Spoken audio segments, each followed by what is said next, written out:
أعوذ بالله من الشيطان الرجيم. بسم الله الرحمن الرحيم. يا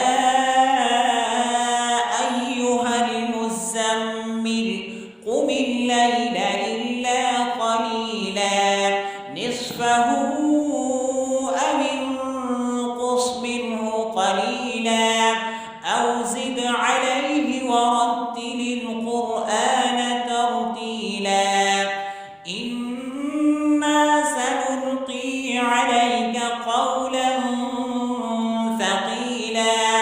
إن ناشئة الليل هي أشد وطئا وأقوم قيلا. إن لك في النهار سبحا طويلا.